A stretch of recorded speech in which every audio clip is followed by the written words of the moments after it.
السلام علیکم ورحمۃ اللہ وبرکاتہ۔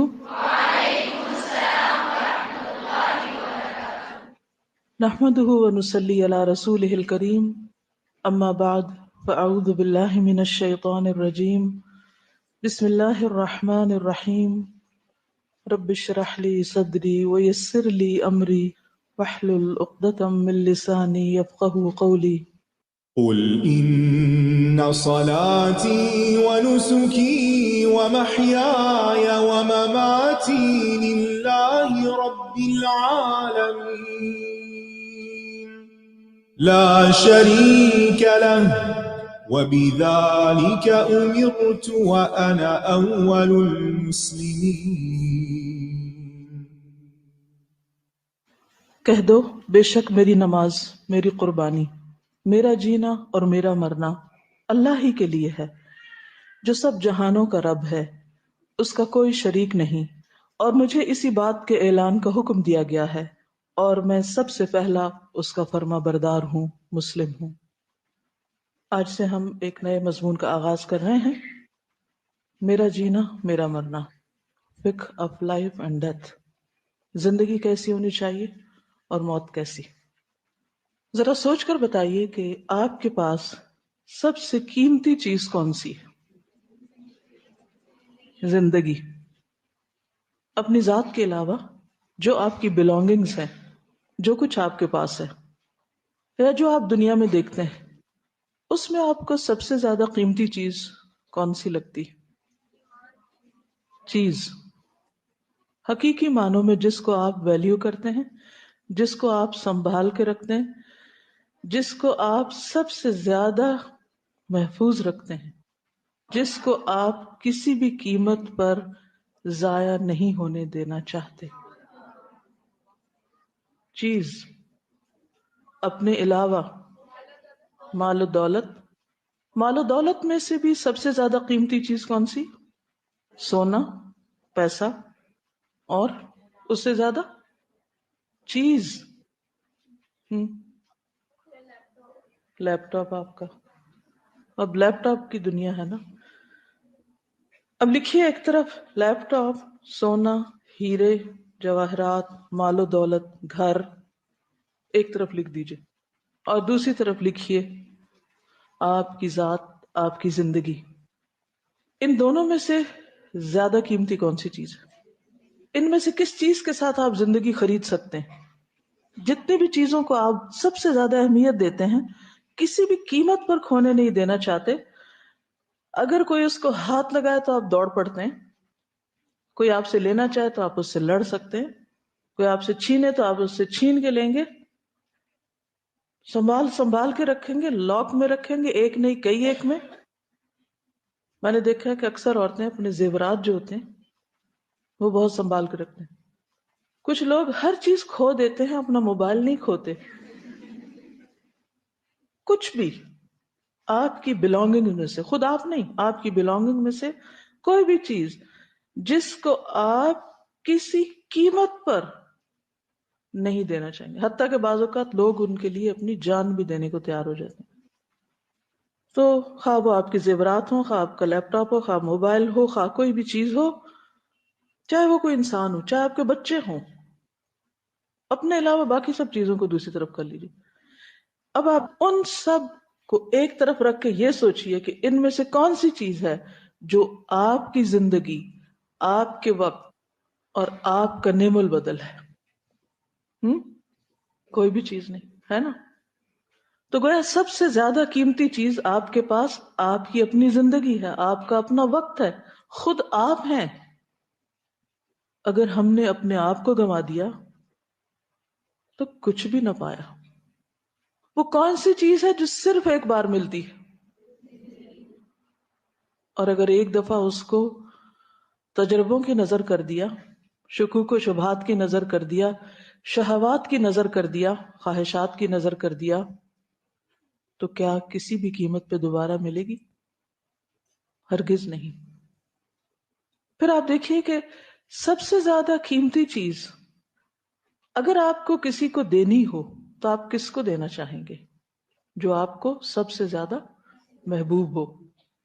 عام طور پر لوگوں کو اپنے بعد سب سے زیادہ پیاری اولاد ہوتی ہے، لہٰذا ان کی جو بلونگنگز ہوتی ہیں، جو مال و دولت ہوتا ہے، وہ کس کو دینا چاہتے ہیں؟ خود اپنی زندگی میں بھی اور موت کے بعد بھی، حتیٰ کہ جو اور وارث ہیں بعض اوقات ان کو بھی محروم کر کے اپنی اولاد کو دینا چاہتے ہیں۔ لیکن اولاد کا طرز عمل کیا ہوتا ہے؟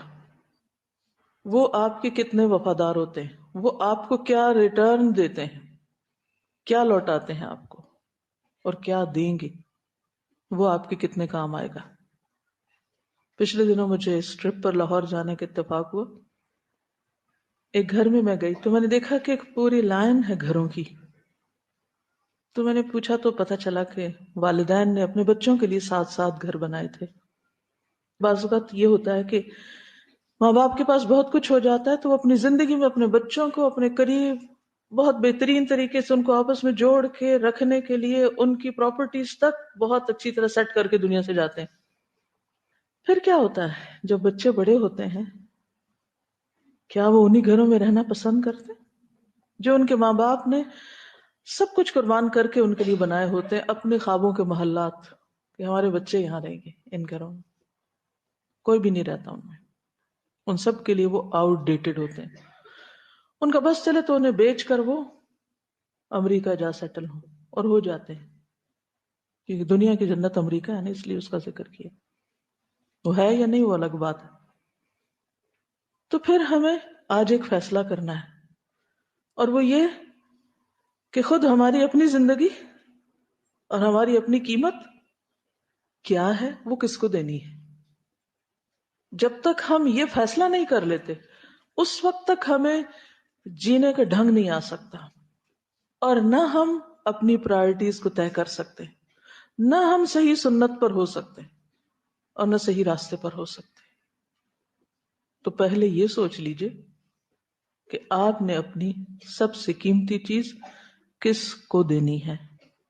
قل إن صلاتي ونسكي ومحياي ومماتي لله رب العالمين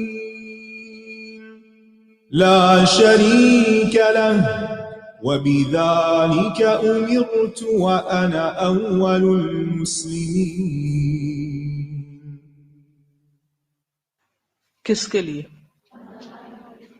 واقعی اللہ کے لیے۔ اللہ کی ذات سب سے آگے، سب سے پہلے، ہر چیز سے پہلے، لا شریک لہ، اور سارے شریکوں کو بھی ہٹا دینا ہے وہاں سے۔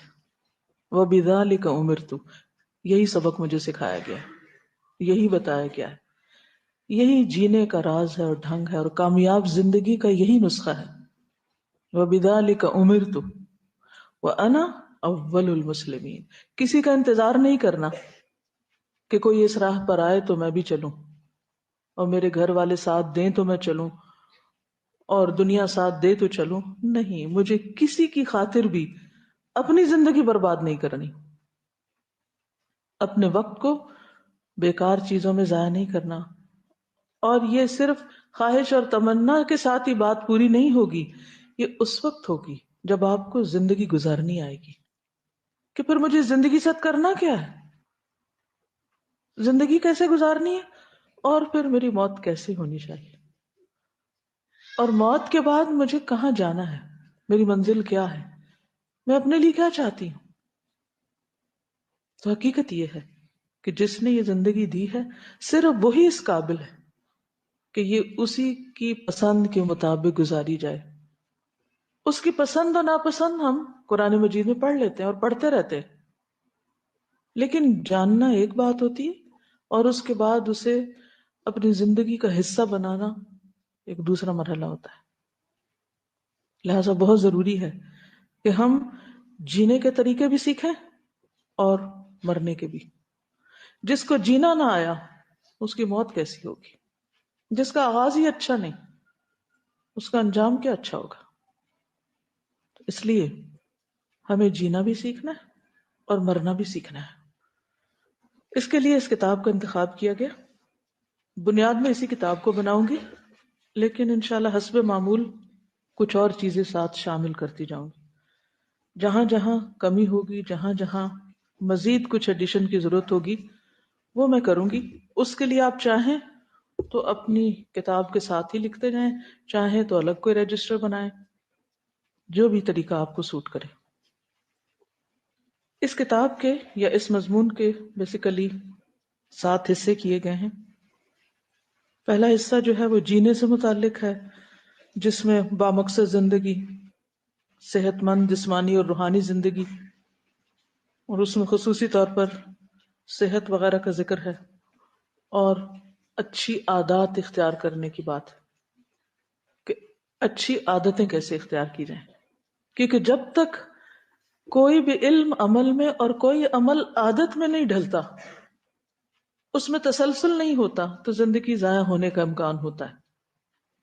اچھی عادات کو اختیار کرنا اور عادت اختیار کرنے کے طریقے جاننا بہت ضروری ہے. پھر اس کے بعد یہ کہ جہاں صحت کی بات آتی ہے وہاں مرض بھی ہوتا ہے، بیماری بھی ہوتی ہے. تو دوسرا حصہ جو ہے وہ عیادت وغیرہ پر مشتمل ہوگا، اور عیادت میں کسی بیمار کی عادت کریں یا کوئی ہماری عادت کرے تو اس کے ادب آداب کیا ہیں، مختلف بیماریوں کے روحانی علاج کیسے کریں.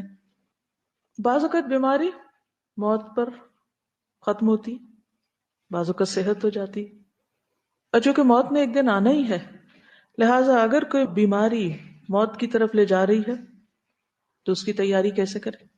ویسے تو موت کے لیے ہر وقت ہی تیار رہنا چاہیے، اس میں حسن خاتمہ کیسے ہو، اور اس سے پہلے کرنے کے کام، وصیت وغیرہ، اور پھر موت کی مختلف قسمیں جو ہیں وہ کیا ہوتی ہیں. وفات ہو جائے تو اس کے بعد کیا کیا جائے، غسل، کفن، اور عین وفات کے وقت. کیونکہ بعض اوقات ایسا بھی ہوتا ہے کہ لوگوں کو یہ پتہ نہیں ہوتا کہ جب کوئی فوت ہو رہا ہو ہمارے پاس تو ہمیں کیا کرنا ہے. پچھلے دنوں ہم گجرانوالہ میں تھے، تو وہاں پر ہم نے ایک چھوٹا سا کتابچہ آپس میں پڑھا، پردیسی یا مسافر، جو حدیث آپ نے پڑھی تھی، کن فی الدنیا کا انک غریب نو عابر سبیل، اس پر بیسڈ. تو کلاس کے بعد پھر کچھ لوگوں نے آ کے اپنے تاثرات کا اظہار کیا. تو اس میں ایک نرس تھی جنہوں نے ایک ٹرک ڈرائیور کی وفات کا ذکر کیا. وہ ہم نے ریکارڈ کر لیا، تھوڑا سا حصہ آپ کو سناتے ہیں. السلام علیکم. میں سول ہاسپٹل گجرانوالہ میں as a staff nurse duty کر رہی ہوں، اور بچپن سے ہی تقریباً میری خواہش تھی کہ میں نے جب سے الہدا کا نام سنا تھا، میرا ایک شوق تھا کہ میں الہدا میں پڑھوں. تو میرے بھائی نے مجھے بتایا کہ میں نے ایسے ایک بینر پڑھا ہے، تم کہتی ہو میں نے الہدا میں ہی پڑھنا ہے، میں نے الہدا میں ہی پڑھنا ہے. تو وہ الہدا کا بینر تھا. تو میں جب سے الہدا میں آئی ہوں، الحمدللہ اللہ کا بہت شکر ہے، میرے میں بہت سی پازیٹیو چینجز آئی ہیں. آج کے لیسن سے جو بات ہو رہی تھی وہ یہ کہ جو بندہ سوچتا ہے یا جو اس کے دل میں ہوتا ہے وہ وہیں پہ بند کر دیا جاتا ہے. تو ہمارے پاس ایک پیشنٹ آیا تھا سرگودا سے، وہ ٹرک ڈرائیور تھا، پتہ نہیں اس کو ڈاکوؤں نے کیوں مارا یا واللہ عالم جو بھی اس کے ساتھ ہوا، لیکن پیشنٹ بہت سیریس کنڈیشن میں آیا. میری آپریشن تھیٹر میں ڈیوٹی تھی، وہ آپریٹ ہوا. 2 دن وہ آئی سی یو میں رہا، وینٹیلیٹر پہ پیشنٹ ڈلا رہا. اس کے بعد وہ ٹھیک ہوا، کچھ بولنا شروع ہوا، تو ایک دم سے نا اس کی سیچوریشن ڈراپ ہونا شروع ہو گئی، اس کی بریدنگ کم ہوتی جا رہی تھی. تو وہاں جو سٹاف تھی وہ آئیں آ کے کہتی ہیں میرا پیشنٹ بہت سیریس ہے، تو تم لوگ میرے پاس ہیلپ کے لیے آ جاؤ. ہم لوگوں نے کہا چلیں ٹھیک ہے. ہم لوگ گئے، پھر واپس آگے، پیشنٹ کچھ اسٹیبل تھا، ظاہر ہے ہم لوگوں کی اپنی ڈیوٹی تھی. تو بعد میں انہوں نے next day as a human being ایک ہمدردی تھی دل میں، کیونکہ اس کے گھر والے بھی نہیں پہنچے تھے اس پیشنٹ کے، کوئی اس کو جانتا نہیں تھا وہ کون ہے. تو میں نے کہا آپ کا پیشنٹ کیسا ہے؟ تو انہوں نے مجھے جو بات بتائی وہ آج تک مجھے بھولی نہیں ہے. وہ کہتی ہیں کہ رات ہی جب میں دوبارہ گئی تم لوگ بزی تھے، تو وہ جو پیشنٹ تھا وہ دوبارہ سیریس ہو گیا. کہتے ہیں مجھے اس پیشنٹ نے کہا ہے بجی کلمہ پڑھیں. تو کہتے ہیں میں نے کہا کہ بھائی تم خود کلمہ پڑھو. تو وہ پیشنٹ کہتا ہے میرے سے نہیں پڑھا جا رہا، کوئی کلمہ پڑھے نا. تو تب تک نہ اس کے کچھ جاننے والے آ چکے تھے، لیکن اس کے گھر والے نہیں پہنچے تھے. تو وہ جو اس کے پاس 2 لوگ بیٹھے تھے، لڑکے تھے وہ، تو وہ انہیں کہتا ہے یار تم لوگ ہی کلمہ پڑھو نا. تو کہتے ہیں کہ وہ آگے سے کہتے ہیں کہ لوگ تو کلمہ تب پڑھتے ہیں جب کسی کی موت آ رہی ہوتی ہے، تو ہم کیوں تمہارے پاس کلمہ پڑھیں. یہ ایک میں سوچ کی بات کر رہی ہوں. اور اس انسان کی خواہش آج تک مجھے حیرت ہوتی ہے کہ وہ پتہ نہیں کیسا اللہ کا بندہ تھا. کہتے ہیں کہ اس نے کم از کم 10 دفعہ یہ خواہش کیا کہ کوئی بندہ کلمہ پڑھو، کوئی بندہ کلمہ پڑھو. اور کہتے ہیں کہ میرے دیکھتے دیکھتے 100 90 80 ایون 10 to 0 پہ اس کی سیچوریشن آ گئی. پیشنٹ ایکسپائر کر گیا، لیکن کسی نے اس کے پاس کلمہ نہیں پڑھا. اور کہتے ہیں کہ جب اس نے بار بار کہا کلمہ پڑھو کلمہ پڑھو، مجھے آ نہیں رہا، وہ یہ بھی کہتا رہا مجھے آ نہیں رہا، میرے سے پڑھا نہیں جا رہا. تو ایون ہم لوگ یہ خود دیکھتے ہیں کہ 40-50 تک سیچوریشن جانے کے بعد پیشنٹ بول نہیں سکتا. کہتے ہیں وہ 10 سیچوریشن تک وہ پیشنٹ بولتا رہا ہے کہ کوئی میرے لیے کلمہ پڑھ دو, کوئی میرے لیے کلمہ پڑھ دو. کہتے ہیں پھر اینڈ پہ باجی کہتے ہیں میں اس کے پاس گئی ہوں انجیکشن لگانے کے لیے, تو اس نے ایسے مجھے پکڑ کے کہا ہے باجی تم مسلمان نہیں ہو. تو کہتے ہیں میرے ذہن میں یہ تھا کہ خدا نہ خواستہ اس میں کوئی شیطان ہے جو اس طرح سے, میں ایک فیمیل ہوں یہ ایک میل ہے, مجھے ایسے ٹچ کر. کہتے ہیں میں نے غصے سے کہا چھوڑو میرا ہاتھ, یہ کیا کر رہے ہو. تو کہتا ہے باجی مجھے لگتا ہے تم واقعی مسلمان نہیں ہو, تم کلمہ پڑھو. تو یہ چیز ابھی تک مجھے نہ اس پیشنٹ کی شکل بھولتی ہے نہ وہ باجی کی بتائی بات بھولتی ہے. باجی کہتے ہیں اس کے بعد سارا دن میں گھر جا کے روتی رہی جب وہ پیشنٹ ایکسپائر ہو گیا کہ دیکھو ہم لوگ کیسے مسلمان ہیں کہ ایک بندہ مرنے میں کلمے کی خواہش کرتا رہے. لیکن ایک تو اس میں یہ چیز آ جاتی ہے کہ ہم لوگوں کے کلمہ تب پڑھا جاتا ہے جب موت آ رہی ہوتی ہے, یہ سورہ یاسین تب پڑھتے ہیں جب موت آ رہی ہوتی ہے. تو کہتے ہیں سارا دن روتی رہی کہ وہ بندہ کلمے کی خواہش کرتا کرتا مر گیا اور ہم سب مسلمان وہاں بیٹھے تھے اور کسی نے اس کے لیے کلمہ نہیں پڑھا. یہ جہالت کی حالت ہے.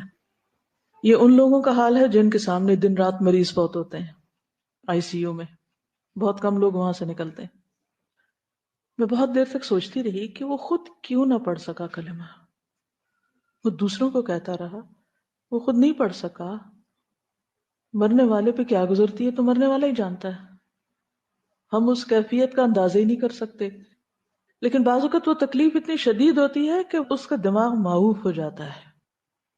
اس پر ایک اور بچی آئی اور وہ کہنے لگی کہ اس کا آپریشن تھا, اور جب ڈاکٹر نے کہا کہ کلمہ پڑھو تو وہ کلمہ اس کو یاد نہیں آ رہا تھا.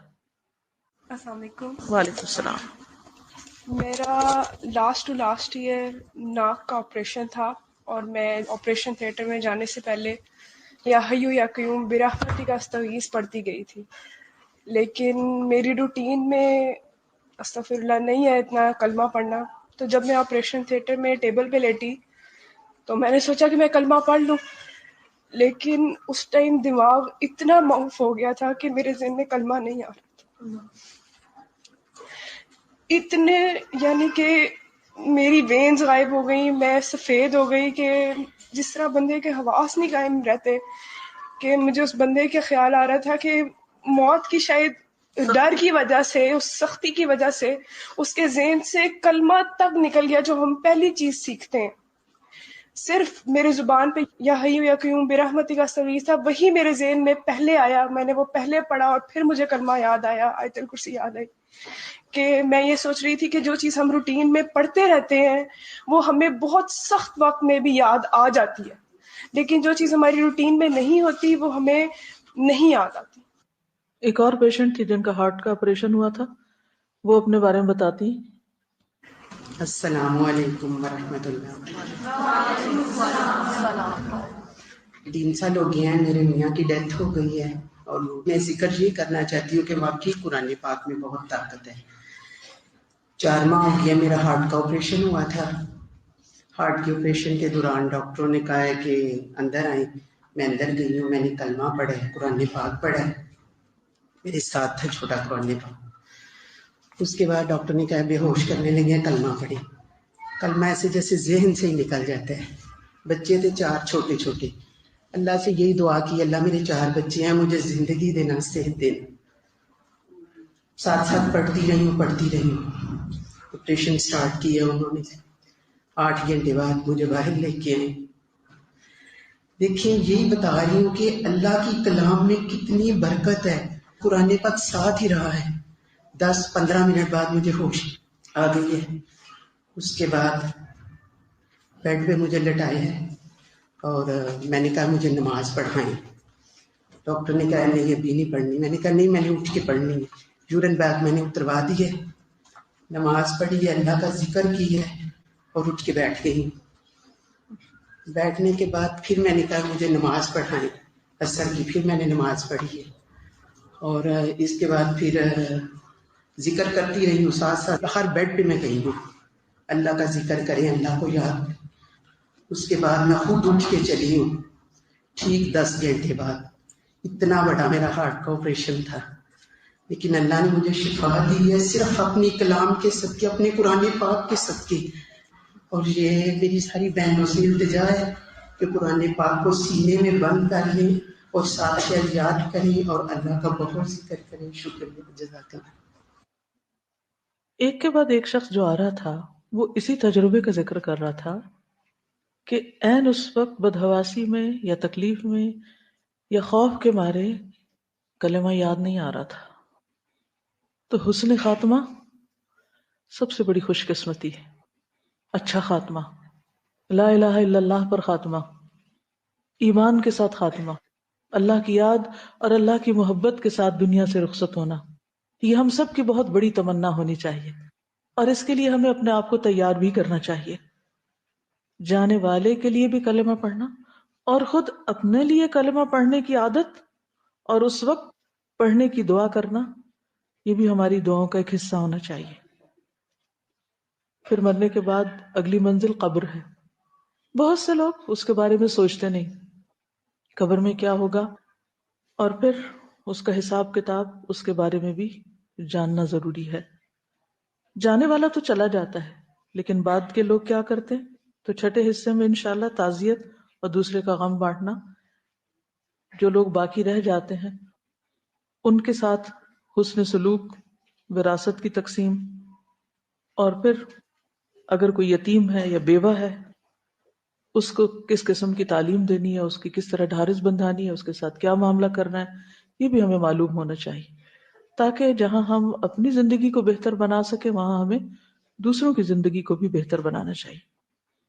پھر اس موقع پر جو بدعات وغیرہ ہوتی ہیں ان کے بارے میں جاننا اور ان کے خاتمے کی کوشش کرنا، کیونکہ جہاں بدعت ہوتی ہے وہاں تو انسان کے فرض اور نفل بھی قبول نہیں ہوتے، باقی عبادات بھی ضائع ہو جاتی ہیں.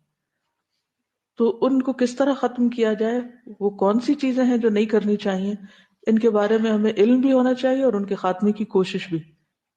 اور پھر آخری حصہ ایصال ثواب، کہ مرنے والے کے لیے کیا کیا کیا جا سکتا اور کیا نہیں کیا جا سکتا. تو انشاءاللہ یہ مختصر سا خلاصہ ہے آپ کے اس سبجیکٹ کا، جو وقت کے ساتھ ساتھ انشاءاللہ اس پر میں ایلیبوریٹ کرتی رہوں گی.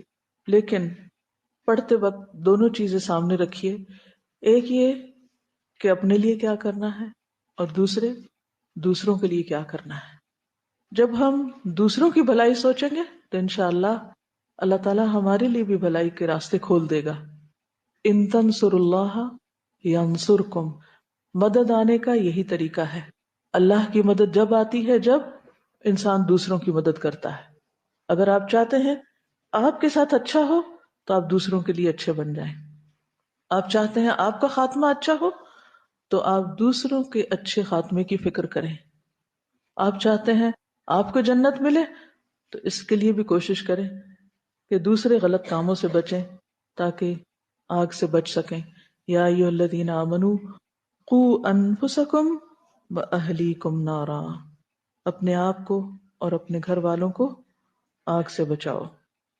جیسا کہ پہلے بھی میں نے ذکر کیا کہ دوسری زندگی کے اچھے ہونے کا انحصار اس بات پر ہے کہ ہماری یہ زندگی کیسے گزرتی ہے، اور اس زندگی کے اچھے ہونے کا انحصار کس پر ہے کہ ہماری عادات کیا ہیں، وہ کون سی چیزیں جو ہماری شخصیت کا حصہ بن گئی، تاکہ ان کو ہم شعوری طور پر اور ایون لاشعوری طور پر ہوش میں اور بے ہوشی میں کرتے چلے جائیں. کیونکہ جو چیزیں ہمارے شعور سے لاشعور میں نہیں اترتی وہ پھر ایسی کیفیات میں جب انسان بیمار ہوتا ہے یا موت کے قریب ہوتا ہے تو پھر وہ سامنے نہیں آتی. بہت سے لوگوں کے بارے میں یہ بھی سنا ہے کہ ان کے پورے ہوش حواس ختم ہوتے ہیں لیکن اس وقت بھی وہ ان چیزوں کو یاد کر رہے ہوتے ہیں جو ان کی زندگی کا معمول ہوتی ہیں. مثلا ایک خاتون اپنی موت کے تھوڑی دیر پہلے کیا کہہ رہی تھی؟ جیسے آج اساتذہ نے بتایا کہ جب موت کے فرشتے جان نکالنے کے لیے آتے ہیں تو آخری ٹائم میں جو آپ کے دل میں ہوتا ہے وہی آپ کے چہرے پہ بھی ثبت ہو جاتا ہے. اور ویسے ہی وہ ابھی 2 دن پہلے دادی ماں لگتی ہیں، ان کی ڈیتھ ہوئی. انہوں نے مجھ سے وعدہ کیا تھا اسی دن آنے کا گھر، لیکن اس دن اچانک ان کی طبیعت خراب ہوگی تو ہاسپٹل میں ایڈمٹ ہوگی. تو اس دن امی ان کا پتہ کرنے گئیں تو وہ کہتی ہیں کہ آج تو میں نے اس سے وعدہ کیا تھا، میں نے ادھر آنا تھا، دیکھو اللہ نے مجھے کہاں پہنچا دیا.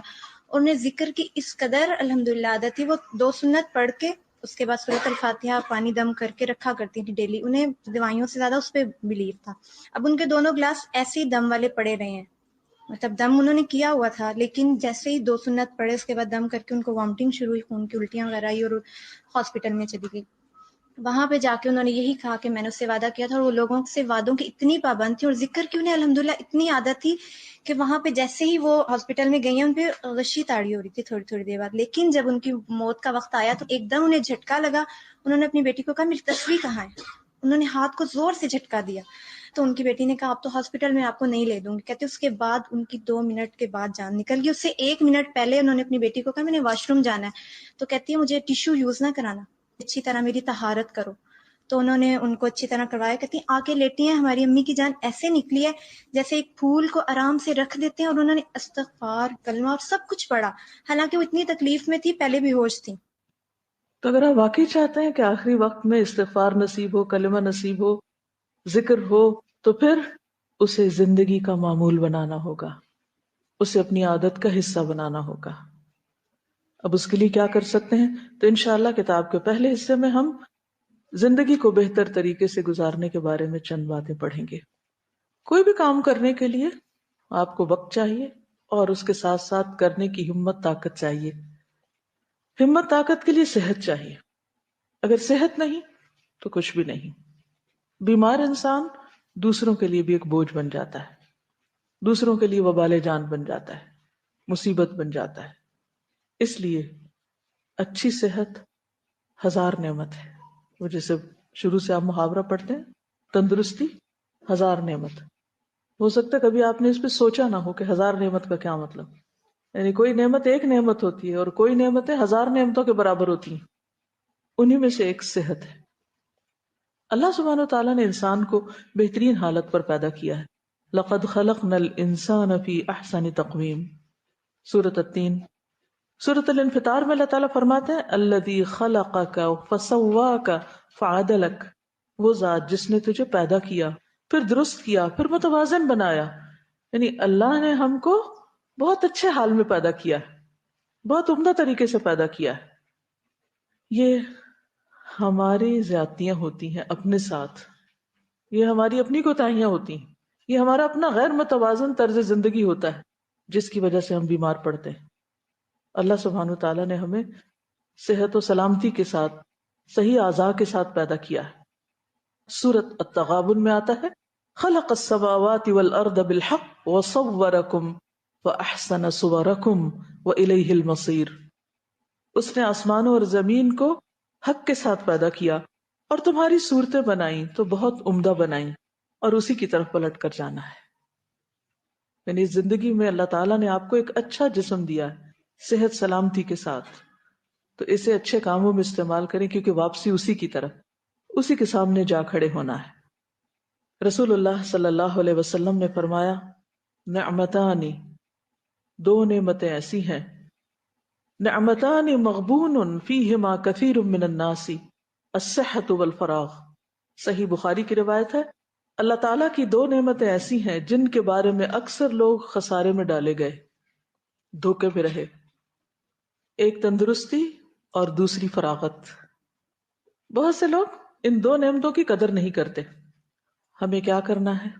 ان دونوں چیزوں سے بھرپور فائدہ اٹھانا ہے، وقت، فراغت اور پھر صحت مند زندگی، خصوصی طور پر جوانی، جب سارے اعضاء سلامت ہوتے ہیں اور انسان کے اندر بھرپور طاقت ہوتی. بہت سے لوگ ان 2 نعمتوں کے بارے میں دھوکے میں رہتے ہیں یا خسارے میں ڈالیں گے کا مطلب کیا ہے؟ یعنی وہ ان کی قدر نہیں کرتے اور اپنے جسم کو ابیوز کرتے ہیں. حالانکہ ہمیں صحت کی حفاظت کرنے کا حکم دیا گیا ہے، تو ہم میں سے ہر ایک پر لازم ہے پہلا کام کہ صحت کی حفاظت کریں، صحت کی قدر کریں. یہ بھی عبادت ہے.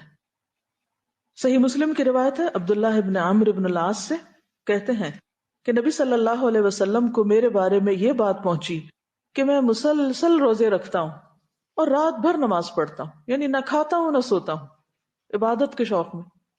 تو آپ نے میری طرف پیغام بھیجا کہ ادھر آؤ بات سنو. میں نے آپ سے ملاقات کی.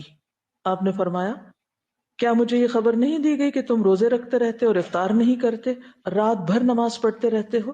تو تم اس طرح نہ کرو، کیونکہ تمہاری آنکھوں کا بھی تم پر حق ہے، تمہارے نفس کا بھی تم پر حق ہے، تمہاری بیوی کا بھی تم پر حق ہے. تم روزہ بھی رکھو اور افطار بھی کرو، نماز بھی پڑھو اور سو بھی، اور ہر 10 دنوں میں سے 1 دن کا روزہ رکھو. یعنی مہینے میں 3 روزے، یہ تمہارے لیے پورے مہینے کے روزوں کا اجر بن جائے گا. یعنی گویا جو شخص مہینے میں 3 روزے رکھ لے اس کے پورے مہینے کے روزے ہو گئے. ایک نیکی کا ثواب کتنا ہے؟ 10 کا. من جاء بالحسنۃ فلہ 10 امثالها. ایک اور روایت میں ہے کہ آپ نے ان سے فرمایا فإنك إذا فعلت ذلك هجمت عينك ونفحت نفسك. لیکن اگر تم ایسا کرو گے تو تمہاری آنکھیں بیٹھ جائیں گی، یعنی دیکھ نہیں سکو گے پھر کچھ عرصے بعد، یعنی سو گے نہیں تو، اور تمہاری جان ناتواں ہو جائے گی، کچھ نہیں کر سکو گے. اس لیے عبادت میں بھی اعتدال، اور بہترین اعتدال کہاں سے نظر آتا ہے؟ کتنا سونا چاہیے، کتنا کھانا چاہیے، کتنے روزے رکھنے چاہیے، کتنی دیر رات میں جاگنا چاہیے؟ نبی صلی اللہ علیہ وسلم کے طریقوں سے. یاد رکھیے کہ نیک انسان کے لیے صحت مال سے بھی بہتر ہے. جسے پہلے میں نے ذکر کیا نا کہ آپ کی زندگی کی قیمت لیپ ٹاپ سے زیادہ ہے، گولڈ کے سیٹ سے زیادہ ہے، ہیرے جواہرات سے زیادہ ہے. اسی طرح صحت بھی ان سب چیزوں سے زیادہ قیمتی ہے، کیونکہ بعض اوقات آپ صحت حاصل کرنے کے لیے زندگی بھر کی پونجی خرچ کر ڈالتے ہیں اور پھر بھی اسے نہیں لے پاتے. عبداللہ بن خبیب اپنے چچا سے روایت کرتے ہیں کہ ہم لوگ ایک مجلس میں تھے کہ رسول اللہ صلی اللہ علیہ وسلم تشریف لائے، سر مبارک پر پانی کے اثرات تھے. ہم نے عرض کیا اے اللہ کے رسول صلی اللہ علیہ وسلم، ہم آپ کو بہت خوش دیکھ رہے ہیں. آپ نے فرمایا ہاں. پھر لوگ مالداری کا تذکرہ کرنے لگے، مال دولت کی باتیں، بزنس کی جیسے عام طور پہ ہوتی ہیں. تو رسول اللہ صلی اللہ علیہ وسلم نے فرمایا اللہ سے ڈرنے والے کے لیے مالداری میں کوئی حرج نہیں، یعنی مالدار ہونا کوئی بری بات نہیں، لیکن ساتھ اللہ کا ڈر ہو. کیونکہ جس کے اللہ کا ڈر ہوگا وہ حرام ذریعے سے مال نہیں کمائے گا، وہ مال حاصل کرنے کے لیے غلط طریقے نہیں اختیار کرے گا، غصب نہیں کرے گا، چوری ڈاکہ نہیں ڈالے گا، وہ صحیح طریقہ اختیار کرے گا. تو جس شخص کے اندر اللہ کا ڈر ہو اس کے لیے مالدار ہونے میں کوئی حرج نہیں. البتہ اللہ سے ڈرنے والے کے لیے مالداری سے زیادہ بہتر چیز صحت ہے، اور دل کا خوش ہونا بھی نعمت ہے. کیونکہ بہت سے لوگ ہر وقت صرف کڑتے رہتے ہیں، صرف غمگین رہتے ہیں، پریشان رہتے ہیں، فکر مند رہتے ہیں. تو یہ بھی کوئی عبادت نہیں، ہر وقت ٹو مچ وری کرنا. تو دل کا خوش ہونا بھی ایک نعمت ہے. تو آپ یہ دیکھیے کہ کون سی چیزیں ہیں جائز حلال جس سے آپ خوشی حاصل کر سکتے ہیں. تو اس وقت گلٹ میں نہ رہیں اور اپنے آپ کو ملامت نہ کریں کہ اچھا شاید میرے اندر اللہ کا ڈر نہیں اس لیے میں روز خوش رہتی ہوں، یہ مجھے ہر وقت غمگین ہی رہنا چاہیے. ٹھیک ہے، غم بھی ہوتا ہے مومن کو اور آخرت کی فکر بھی ہوتی، لیکن اس کے باوجود دل کا ہلکا ہونا، ایک ہے بوجھل ہونا اور ایک ہے ہلکا ہونا. تو دل کا ہلکا ہونا یہ بھی اللہ کی ایک نعمت ہے، اور یہ صرف اس کو ملتی ہے جو اللہ پہ توکل کرتا ہے، ہر معاملے میں اللہ پہ بھروسہ کرتا ہے. تو نبی صلی اللہ علیہ وسلم نے اس وقت جب کہ لوگوں کی پوری توجہ مال کی طرف تھی، آپ نے فرمایا صحت اس سے زیادہ بہتر ہے، یہ دنیا کی بہترین نعمت ہے. رسول اللہ صلی اللہ علیہ وسلم نے فرمایا، سنن الترمذی کی روایت ہے، جس شخص نے اس حالت میں صبح کی کہ اسے اپنے بارے میں امن ہو، بدن کے لحاظ سے تندرست ہو، اس کے پاس اس دن کے لیے روزی موجود ہو، تو گویا اس کے لیے ساری دنیا جمع کر دی گئی. مالدار ترین انسان ہے جس کے پاس یہ 3 نعمتیں. کون سی؟ امن، تندرستی اور روزی. 3 لفظوں کو ہائی لائٹ کر لیں اور صبح کے وقت اپنا جائزہ لیں کہ کیا یہ 3 چیزیں میرے پاس ہیں. معاذ بن رفاع اپنے والد سے روایت کرتے ہیں کہ ابو بکر صدیق رضی اللہ عنہ منبر پر کھڑے ہوئے، پھر روئے اور فرمایا گزشتہ سال رسول اللہ صلی اللہ علیہ وسلم اس منبر پر کھڑے ہوئے. یہ کہہ کر ابو بکر پھر رو پڑے، کیونکہ ان کے بعد ان کو خلیفہ بنایا گیا تھا تو آپ کے منبر پر وہ آتے تھے.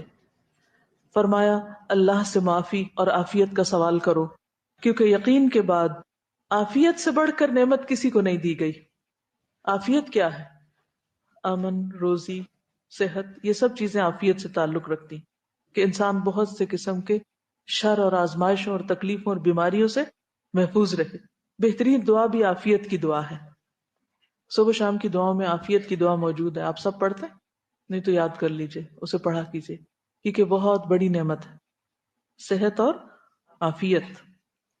حضرت انس کہتے ہیں کہ نبی صلی اللہ علیہ وسلم کا گزر کچھ ایسے لوگوں پر ہوا جو تکلیفوں میں مبتلا تھے. اپنی تکلیفیں یاد کر لیجئے، تکلیفوں میں مبتلا تھے. ان کو دیکھ کر آپ نے فرمایا کیا یہ لوگ اللہ سے عافیت کا سوال نہیں کرتے، یہ عافیت نہیں مانگتے؟ تو جب بھی زندگی میں کچھ تکلیفیں محسوس ہوں تو کرنے کا کام کیا؟ اللہ سے عافیت مانگے.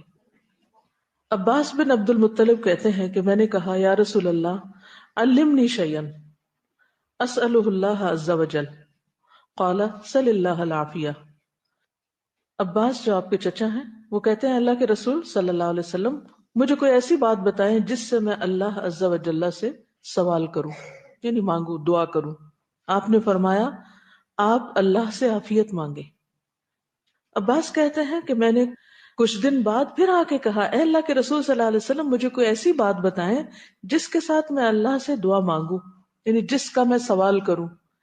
آپ نے فرمایا اے عباس، اے اللہ کے رسول کے چچا، اللہ سے دنیا اور آخرت میں عافیت کا سوال کریں. یعنی آپ نے وہی چیز دوبارہ دہرائی، کیونکہ اگر عافیت ہوگی کس کس چیز میں؟ دنیا آخرت میں، دین میں، مال میں، اولاد میں، باقی جو بھی ہمارے متعلقات ہیں، اپنے سامنے، پیچھے، دائیں بائیں، اوپر نیچے، ہر طرف سے. تو انشاءاللہ شیطان کے حملوں سے، لوگوں کے شر سے، حسد سے، جتنی بھی چیزیں جن کا ہمیں خوف ہے ان سب سے ہم انشاءاللہ محفوظ رہیں گے. یعنی ایک پروٹیکشن کی دعا ہے.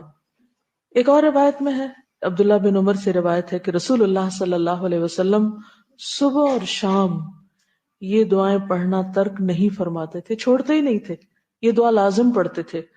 اللہم انی اسألک العافیۃ فی الدنیا والآخرہ، اللہم انی اسألک العفو والعافیۃ فی دینی ودنیایا واہلی ومالی، اللہم استر عوراتی. کیونکہ اندیشے ہوتے ہیں نا، کچھ ہماری بلانگنگز ہوتی ہیں جن کو ہم پروٹیکٹ کرنا چاہتے ہیں، اور کچھ ہمارے آئندہ فیوچر کے بارے میں خوف ہوتے ہیں، تو اس سے بچنے کی بھی دعا ہے. اللہم استر عوراتی وآمن روعاتی. اور کچھ چیزیں ایسی ہوتی ہیں جن کے کھلنے کا، جن کے بارے میں بدنامی کا ڈر ہوتا ہے کہ یا اللہ لوگوں کو اگر میرے عیب اور میرے گناہ پتہ چل گئے تو پھر میرا کیا بنے گا. تو اس کے لیے اللہم استر عوراتی وآمن روعاتی، اللہم احفظنی من بین یدی ومن خلفی وعن یمینی وعن شمالی ومن فوقی واعوذ بعظمتک عن اغتال من تحتی. کیونکہ ہمیں بعضوں کو کچھ فوبیاز ہوتے ہیں، کچھ لوگوں کو ڈر ہوتا ہے چھت گر جائے گی، کچھ لوگوں کو ڈر ہوتا ہے کہیں زمین نہ پھٹ جائے، کچھ کو یہ ہوتا ہے ادھر سے کچھ نہ آ پڑے، ادھر سے نہ کچھ لگ جائے. تو ہر طرف سے پروٹیکٹ کر دیا گیا ہے. اب آپ نے کیا کرنا ہے؟ اس دعا کو پڑھنے کی عادت ڈال لینی ہے. ٹھیک ہے؟ اس کا فائدہ کیا ہے؟ کیونکہ انسان کی عبادت میں خشوع و خضوع، مثلا نماز ہی پڑھنی ہے اس میں خشوع و خضوع، ذکر میں، کام میں، پڑھنے میں، پڑھانے میں، جو بھی آپ دن بھر میں کام کرتے ہیں ان سب کے اندر سکون اسی وقت ہوگا. اچھے طریقے سے آپ جب ہی کر سکیں گے جب یہ دو نعمتیں آپ کے پاس ہوں گی. اس کے ساتھ اس بات کی بھی فکر کہ زندگی کم ہے، لہٰذا اس کی قدر کرنی ہے. دنیا کی زندگی محدود زندگی. سنن ترمذی میں آتا ہے رسول اللہ صلی اللہ علیہ وسلم نے فرمایا میری امت کی عمریں 60 سے 70 سال کے درمیان ہوں گی، بہت کم لوگ اس سے آگے بڑھیں گے. 60 سے 70. چلیے اپنی زندگی کو 60 سال گن لیجئے مثلا، اور دیکھیے کتنے سال کے آپ ہو چکے ہیں، تو باقی کیا ہے. جس دن میں نے یہ حدیث پہلی دفعہ پڑھی تھی تو مجھے ایسے لگ رہا تھا جیسے میرے جسم کے اندر روح نہیں. اتنا خوف آیا تھا اس کو پڑھ کے کہ بس اتنے سال رہ گئے، تو کتنے کام کرنے ہیں ابھی، اور ان کاموں کے لیے پر دن کتنے ہیں، کیا میں کر سکوں گی؟ اگر نہیں تو میں آج کیا کر رہی ہوں، کون سی چیزیں غیر اہم ہیں. اور میں باقاعدہ اس کے لیے دعا مانگنا شروع کر دی کہ اللہ میری زندگی سے غیر اہم چیزوں کو باہر نکال دے تاکہ میں اہم پر فوکس کر سکوں، کیونکہ یہ دوبارہ تھوڑی ملے گی، یہ وقت دوبارہ نہیں آئے گا. چلیے اگر اللہ تعالیٰ رحم فرمائے اور 70 سال تک انسان پہنچ جائے تو بھی کتنی زندگی، ان دنوں کو بھی آپ کاؤنٹ کر سکتے ہیں. نمبرڈ ڈیز ہیں جن میں سے ہر روز لا محالہ ایک کم ہو جاتا ہے، آپ چاہیں یا نہ چاہیں. ڈراپ ہو جاتا ہے، ایک نکل جاتا ہے، آؤٹ ہو جاتا ہے، ختم ہو جاتا ہے، مائنس ہو جاتا ہے. اور اگر اس سے زیادہ جیے بھی انسان تو بیماریاں اور کمزوریاں اس طرح انسان کو گھیر لیتی کہ کوئی زیادہ پروڈکٹیو کام ہو نہیں سکتا. جو آپ کرنا چاہتے ہیں پھر وہ صرف چاہت رہ جاتی ہے، کر نہیں پاتے، ہوتا نہیں. اور اس وقت ندامتیں اور ریگریٹس اور پشیمانیاں اور زیادہ بڑھ جاتی ہیں. جو اب ہیں ان سے کئی گنا زیادہ بڑھا لیجیے ان کو، اور پھر وہ انسان کے ذہن کو معوف کر دیتی ہے، کچھ سوچنے سمجھنے کی صلاحیت نہیں رہتی. اور خصوصاً انسان اگر دوسروں پر ڈیپینڈنٹ ہو جائے. اسی لیے نبی صلی اللہ علیہ وسلم نے 5 چیزوں کو 5 سے پہلے غنیمت جاننے کو کہا. صحیح ترغیب و ترہیب کی روایت ہے، نبی صلی اللہ علیہ وسلم نے فرمایا 5 چیزوں کو 5 چیزوں سے پہلے غنیمت جانو. اپنی جوانی کو اپنے بڑھاپے سے پہلے، اپنی صحت کو بیماری سے پہلے، اپنی مالداری کو فقیری سے پہلے کہ آپ کے پاس کچھ ہے اس سے پہلے کہ کچھ نہ رہے، اپنی فراغت کو مشغولیت سے پہلے اور اپنی زندگی کو موت سے پہلے. اور قیامت کے دن جو سوال کیے جائیں گے ان میں سے ایک سوال یہ بھی ہوگا کہ صحت سے کیا فائدہ اٹھایا. سنن ترمذی کی روایت ہے، رسول اللہ صلی اللہ علیہ وسلم نے فرمایا قیامت کے دن بندے سے سب سے پہلے جن نعمتوں کے بارے میں پوچھا جائے گا وہ ہیں، کیا ہم نے تمہارے جسم کو صحت نہیں عطا کی تھی؟ کیا ہم نے تمہیں ٹھنڈے پانی سے سیراب نہیں کیا تھا؟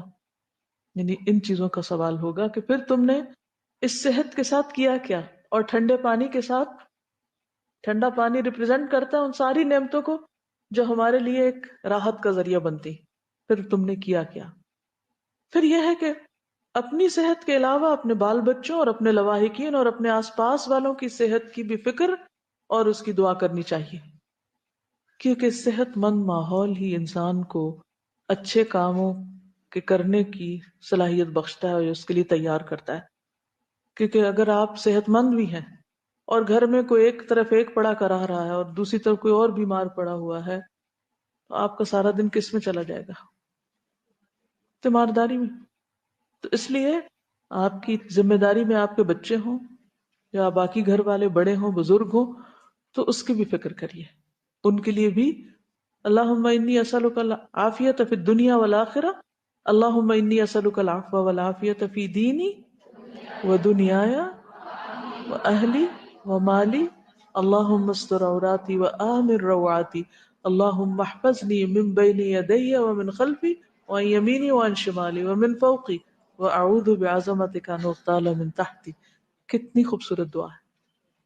اگر آپ اس عافیت کے بیچ میں ہیں تو انشاءاللہ بہت کچھ کر سکیں گے. یعنی یہ پہلا قدم ہے، پہلا نقطہ ہے. جان ہے تو جہان ہے، صحت ہے تو سب کچھ کر لیں گے، صحت نہیں تو کچھ بھی نہیں کر سکتے. اس لیے جینے میں پہلا قدم یا جینے کے لیے پہلی چیز یہی ضرورت ہے. حضرت عائشہ بیان کرتی ہیں کہ جب رسول اللہ صلی اللہ علیہ وسلم مدینہ تشریف لائے تو ابو بکر اور بلال بخار میں مبتلا ہو گئے، آب و ہوا سوٹنے کی. ابو بکر رضی اللہ عنہ جب بخار میں مبتلا ہوئے تو یہ شعر پڑھتے کہ ہر آدمی اپنے گھر والوں میں صبح کرتا ہے، حالانکہ اس کی موت اس کی جوتی کے تسمے سے بھی زیادہ قریب ہے. کیونکہ عام طور پہ جب بیمار ہوتا ہے انسان تو سب سے زیادہ کس کو یاد کرتا ہے؟ موت کو. یہ لگتا ہے بس اب تو ہم مر ہی جائیں گے اور اب پتہ نہیں دوبارہ بستر سے اٹھتے بھی ہیں کہ نہیں. اور بلال رضی اللہ عنہ جب بخار اترتا تو آپ بلند آواز سے یہ پڑھتے کاش میں ایک رات مکہ کی وادی میں گزار سکتا اور میرے چاروں طرف اذخر اور جلیل گھاس ہوتی. یعنی اپنے پچھلے گھر کو یاد کرتے. کاش ایک دن میں مجنہ کے پانی پہ پہنچتا اور کاش میں شامہ اور طفیل کے پہاڑوں کو دیکھ سکتا. یعنی مکہ کو مس کرتے تھے جہاں سے وہ ہجرت کر کے آئے تھے. قدرتی بات تھی. تو رسول اللہ صلی اللہ علیہ وسلم نے یہ سن کر فرمایا اے اللہ ہمارے دلوں میں مدینہ کی محبت اسی طرح پیدا کر دے جس طرح مکہ کی محبت ہے، بلکہ اس سے بھی زیادہ. اے اللہ ہمارے سع اور ہمارے مد پیمانے ہیں ان میں برکت ڈال دے. اے اللہ مدینہ کی آب و ہوا ہمارے لیے صحت خیز کر دے، یہاں کے بخار کو جوفہ میں بھیج دے.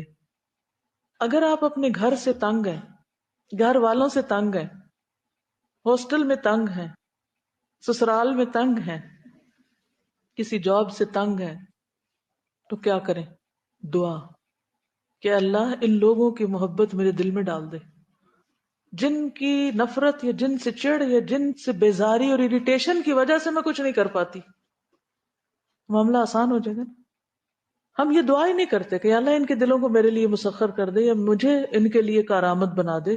تو اپنے ماحول کی صحت کے لیے بھی دعا کریں، ماحول کی بہتری کے لیے، پازیٹیو وائبز کے لیے، یعنی مثبت ایک ماحول اور ایک بہترین زندگی کے لیے دعا بھی کریں. یعنی ایک تو عافیت کی دعا، لیکن اگر عافیت نہیں اور بیماری آ گئی یا ایسے لوگوں سے واسطہ پڑ گیا کہ جہاں مشکل ہو گیا گزران، تو حل صرف بھاگنا نہیں. ہم اکثر کیا سوچتے ہیں؟ سسرال والے اچھے نہیں، میں کے چلو، ہاسٹل اچھا نہیں گھر چلو، یہ جاب اچھی نہیں کوئی اور ڈھونڈ لو، یہی حل سوچتے ہیں نا. تو نبی صلی اللہ علیہ وسلم نے یہ نہیں فرمایا کہ مدینہ چھوڑ کے کہیں اور چلو. کیا کہا؟ اے اللہ ہمارے دلوں میں مدینہ کی محبت اسی طرح پیدا کر دے جیسے مکہ کی محبت، بلکہ اس سے بھی زیادہ، تاکہ ہمارا یہاں رہنا آسان ہو جائے، یہاں ہمارا دل لگ جائے. کریں گے یہ دعا؟ کیونکہ کچھ چیزیں ہم چینج نہیں کر سکتے، کچھ چیزوں سے نہیں بھاگ سکتے، اور ضروری نہیں کہ جہاں سے بھاگ کے جا رہے ہیں جہاں جائیں گے وہاں بھی وہی ہوگا. وہاں بھی اگر یہی کچھ ہوا تو بھاگنے کا کیا فائدہ؟ الم تر الی الذین خرجوا من دیارہم وہم الوف حذر الموت فقال لهم اللہ موتوا. وہاں بھی موت آ جائے گی، وہاں بھی جس سے بھاگے ہیں وہ چیز کیا پتہ سامنے ہو، پھر وہی آ جائے. تو بہتر ہے اسی کی تبدیلی کی دعا کریں کہ اللہ اسے ٹھیک کر دے. شوہر کی طرف سے تنگی ہے، بچوں کی طرف سے تنگی ہے، وہ پریشان کرتے ہیں، سسرال تنگ کرتے ہیں، ہمسائے برے ہیں، کچھ بھی. تو ایک لسٹ بنائی کون کون مجھے تنگ کرتا ہے، میں کس کس سے پریشان ہوں جو میری صحت خراب کر رہے ہیں. عام طور پہ آپ دیکھیے کہ جب صحت کی باتیں پڑھتے نا تو وہ صحت کے اصولوں کی کتابیں، وہاں یہ نہیں ہوگی جو ہمیں قرآن و سنت سکھا رہا ہے. وہاں یہی باتیں ہوں گی کہ ایکسرسائز کریں، اور وہ چیزیں بھی ٹھیک ہے، غذا کا خیال رکھیں، پانی اتنے گلاس روز پئیں، یہ کریں اور یہ کریں. لیکن دعا کا پہلو مسنگ ہے کہ ہر ٹیڑھے انسان کے لیے دعا کریں کہ وہ آپ کے لیے سیدھا ہو جائے تاکہ آپ کی زندگی آسان ہو جائے، یا یہ کہ آپ کے دل سے وہ نکل جائے، بوجھ اتر جائے اور آپ اس کی طرف سے بے فکر ہو جائیں تاکہ آپ سکون سے کچھ کر سکیں. ورنہ اگر ساری زندگی اگر آپ دیکھیں صبح سے شام تک آپ صرف اس پریشانی میں کہ یہ شخص کیا کر رہا ہے میرے ساتھ اور میں نے اس کو کیا جواب دینا ہے، اور اس نے میرے ساتھ یہ کیا تو میں ایسے پیش آؤں گی، کیا یہ آپ کے ایک دن کا ایک پروڈکٹیو استعمال ہے؟ یعنی آپ ایک دن میں پروڈکٹیو ہو سکتے؟ ان سوچوں کے ساتھ، اس انتقامی رویے کے ساتھ اور اس قسم کی نفسیات کے ساتھ آپ کبھی بھی کچھ نہیں کر سکتے. یہ زندگی ضائع کرنے کا سب سے نمبر 1 فیکٹر ہے کہ آپ کسی کام کے نہیں ہیں. آپ نماز پڑھ رہے ہیں وہی منفی خیال، کھانا کھا رہے ہیں وہی تکلیف، سو رہے ہیں تو وہی سوچیں کیا فائدہ. تو اسے ٹھیک کریں، اسے فکس کریں، اور وہ آپ نہیں کر سکتے، اللہ ہی کر سکتا ہے. اس کے لیے دعا کریں. پھر ہے انداز زندگی. کیسا انداز زندگی ہونا چاہیے؟ معتدل، سادہ. کیونکہ جب تک اعتدال نہیں ہوگا ہماری بہت سی جسمانی قوتیں، مال و متاع، وقت ضائع ہو جائے گا. اور خصوصی طور پر سمپلسٹی جو ہے، سادگی جو ہے، قناعت، اس سے انسان بہت ہلکا پھلکا رہتا ہے. اور سادہ زندگی گزارنا ایمان کی علامت ہے، جیسے ابو داؤد کی روایت میں آیا. ایک اور موقع پر آپ صلی اللہ علیہ وسلم نے فرمایا فَسَدِّدُوا وَقَارِبُوا وَأَبْشِرُوا. صحیح بخاری کی روایت ہے، سیدھے سادے رہو، میانہ روی اختیار کرو. سددوا وقاربوا یعنی اعتدال کی راہ اختیار کرو. اور یہ جو قاربو ہے یہ اصل میں تشدد کے مخالف ہے، یعنی ایکسٹریمسٹ بن کے نہ رہو، اور حشاش بشاش رہو، ہلکے پھلکے رہو. رسول اللہ صلی اللہ علیہ وسلم نے فرمایا وہ آدمی کامیاب ہو گیا جس نے اسلام قبول کیا، وَأَنَا مِنَ الْمُسْلِمِينَ، ضرورت اور کفایت کے مطابق اسے روزی نصیب ہو گئی، اور اللہ نے اسے اپنی نعمتوں پر قناعت کی دولت عطا کر دی. یعنی جو اس کے پاس ہے اس پہ وہ راضی ہے، خوش ہے، قناعت ہے. کیونکہ جب انسان عیش و عشرت کی زندگی کے پیچھے پڑ جاتا ہے اور غیر ضروری چیزوں کی تلاش میں نکل پڑتا ہے تو پھر اس کی پریشانیوں کی کوئی انتہا نہیں ہوتی، کیونکہ وہ کہیں مطمئن ہوتا ہی نہیں، کسی چیز پہ راضی ہوتا ہی نہیں. اور خصوصاً جب انسان عیش و عشرت کا عادی ہو جائے اور کسی موقع پر وہ نعمتیں چھن جائیں یا وہ زندگی نہ ہو تو پھر انسان ڈپریشن میں چلا جاتا ہے، انسان کی زندگی یوں لگتا ہے ختم ہو جائے گی. معاذ بن جبل سے مروی ہے کہ رسول اللہ صلی اللہ علیہ وسلم نے جب انہیں یمن بھیجا تو فرمایا ناز و نعم کی زندگی سے بچنا، اپنے آپ کو بہت ساری چیزوں کا عادی نہیں بنا لینا، کیونکہ اللہ کے بندے ناز و نعم کی زندگی نہیں گزارا کرتے. رسول اللہ صلی اللہ علیہ وسلم نے فرمایا میری امت کے بدترین لوگ وہ ہیں جو عیش و عشرت میں رہیں، عیش و عشرت میں رہیں اور اسی پر ان کے جسموں کی پرورش ہو. حضرت عمر کا قول ہے ایاکم والتنعم، وزی اہل الشرک ولبوس الحریر، صحیح مسلم کی روایت ہے، تمہیں عیش و عشرت اور مشرکوں والے لباس اور ریشم پہننے سے پرہیز کرنا چاہیے۔ تو ضروریات زندگی کو مختصر رکھنا چاہیے، انہیں بڑھاتے نہیں جانا، انہیں ایک لمٹ میں رکھنا ہے۔ اس کے لیے ایک ایکسرسائز کیجئے کہ جتنی بھی چیزیں آپ کے پاس ہیں گھر میں یا جو بھی آپ کی بلانگنگز ہیں، ہر چیز کو دیکھ کر اپنے آپ سے یہ سوال کیجئے کہ کیا یہ میری ضرورت ہے یا ایسے صرف دل کی تسلی کے لیے رکھا ہوا؟ کیا واقعی مجھے ضرورت ہے اس کی؟ کیونکہ کچھ چیزیں انسان کے لیے ضروری ہوتی ہیں اور کچھ چیزیں صرف لگژری میں آتی ہیں، عیش و عشرت میں آتی ہیں۔ تو ضرورت کی چیزیں رکھنے والا ہی کامیاب ہے۔ جتنی زیادہ عیش و عشرت کے سامان ہوں گے اتنے ہی وبال جان ہوں گے، کیونکہ آپ کی زندگی ان چیزوں کو حاصل کرنے، پھر انہیں مینٹین کرنے، انہیں ٹھیک کرنے اور انہیں اپنے مقام پہ رکھنے میں ہی گزر جائے گی، اور آپ کی زندگی کا ایک قیمتی حصہ صرف دنیا کو سنوارنے میں ہی لگ جائے گا اور آپ اپنے آپ کو سنوارنا بھول جائیں گے۔ تو زیادہ بہتر کیا ہے، خود کو سنواریں یا مادی چیزوں کو سنواریں؟ خود کو سنواریں۔ دیکھیں کس قدر افسوس کی بات ہے کہ ایک طرف ہم کہتے ہیں ہماری زندگی سب سے قیمتی چیز ہے، اور دوسری طرف ہم صرف اپنے فرنیچر کو یا دنیا کے جو ہم نے سامان اکٹھے کیے ہیں ان کو زیادہ قیمتی سمجھتے ہیں، اور ایک بڑا حصہ ان کی چاکری میں لگا دیتے ہیں، صرف ان کو خوبصورت بنانے، صرف ان کو سنوارنے، اور صرف ان کو ایک نمائش کی چیز بنانے میں، یا ایک وقتی دل لگانے کے لیے، یا تعریف حاصل کرنے کے لیے، یا لوگوں میں کوئی نام پیدا کرنے کے لیے۔ تو ہمیشہ اپنے آپ سے پوچھے کہ یہ جو میں کر رہا ہوں اس کا میری آخرت کے لیے کتنا فائدہ ہے، اور یہاں دنیا میں مجھے کیا فائدہ ہوگا اس کو کر کے۔ نبی صلی اللہ علیہ وسلم نے فرمایا تمہارے لیے دنیا سے اتنا کافی ہے جتنا مسافر کا زاد راہ ہوتا ہے۔ عبداللہ بن عمر بیان کرتے ہیں رسول اللہ صلی اللہ علیہ وسلم نے میرا کندھا پکڑ کر فرمایا کن فی الدنیا کأنک غریب او عابر سبیل، دنیا میں اس طرح رہو جیسے کوئی مسافر یا پردیسی ہوتا ہے۔ عبداللہ بن عمر خود فرمایا کرتے تھے کہ جب شام ہو جائے تو صبح کا انتظار نہ کرو، اور جب صبح ہو جائے تو شام کا انتظار نہ کرو، اپنی صحت کے اوقات میں اپنی بیماری کے لیے کچھ بنا لو کہ جب بیمار ہوگے تو کیا کرو گے، اس وقت تو نہیں کر سکو گے، اور اپنی زندگی میں موت کے لیے سامان تیار کر لو۔ ان سب چیزوں کے لیے، ایک اچھی زندگی گزارنے کے لیے ضروری ہے کہ ہماری عادات اچھی ہوں۔ لیکن عادات کے لیے کیا ضروری ہے؟ اچھی عادتیں کیسے ڈیولپ ہوتی؟ آپ میں سے کس کس نے سائیکالوجی پڑھی ہوئی ہے؟ اس میں آپ نے ہیبٹ کا چیپٹر پڑھا ہوگا، عادتیں کیسے بنتی ہیں، اس پر مزید پڑھیے۔ کیونکہ جن چیزوں کو آپ اچھا کہتے ہیں، اچھا سمجھتے ہیں، کرنا چاہتے ہیں، لیکن آپ کہتے ہیں کچھ دن تو میں کر لیتی ہوں پھر مجھے بھول جاتا ہے۔ کچھ لوگ کہتے ہیں ہم ایک کام بڑے جوش و خروش سے شروع کرتے ہیں، تھوڑے دن کے بعد پھر ہم وہیں آ کھڑے ہوتے ہیں، کوئی استقامت نہیں ہوتی، کنسسٹنسی نہیں ہوتی۔ حالانکہ اللہ سبحانہ وتعالیٰ کو وہ کام زیادہ پسند ہے کہ جو مستقل ہوں، خواہ تھوڑے ہی کیوں نہ، تھوڑا ہی کیوں، چھوٹا ہی کیوں نہ ہو، لیکن ریگولرلی کیا جائے۔ جس کا مطلب کیا ہے کہ وہ آپ کی ہیبٹ بن چکا ہو، آپ کی عادت میں آ چکا ہے۔ کیونکہ جب چیز عادت بن جاتی ہے تو پھر اس کے لیے بہت سی شعوری کوشش کرنے کی ضرورت نہیں ہوتی۔ اس کے لیے کچھ ٹپس ہیں، مثلا کسی بھی کام کو کرنے کے لیے کچھ محرکات ہوتے ہیں۔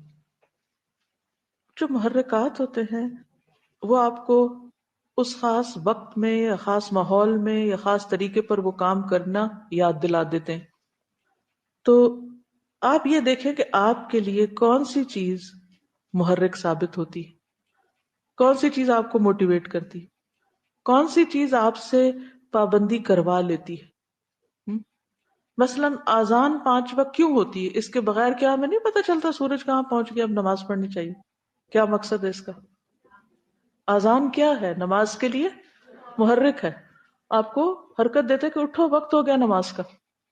تو اگر آپ کچھ عادتیں ڈالنا چاہتے ہیں تو اپنے محرکات تلاش کیجئے کہ کون سی چیز آپ سے کام کروا لے گی۔ کوئی شخص ہو سکتا ہے، کوئی آواز ہو سکتی ہے، کوئی خوشبو ہو سکتی ہے، کوئی بھی چیز۔ مثلا صبح اٹھنے کے لیے آپ کو کیا چاہیے؟ الارم۔ جو ہی وہ آواز آتی ہے تو آپ کیا کرتے ہیں؟ اٹھ کے بیٹھ جائیں۔ لیکن جس کو الارم لگانے کی عادت ہی نہ ہو، جس کے پاس گھڑی نہ ہو، اللہ اکبر، کئی جگہوں پہ جاتے ہیں الارم کلاک ہی نہیں ہوتی ان کے پاس، کہ اگر آنکھ کھل گئی تو کھل گئی، نہیں کھلی تو نہ کھلی، سوئے رہے.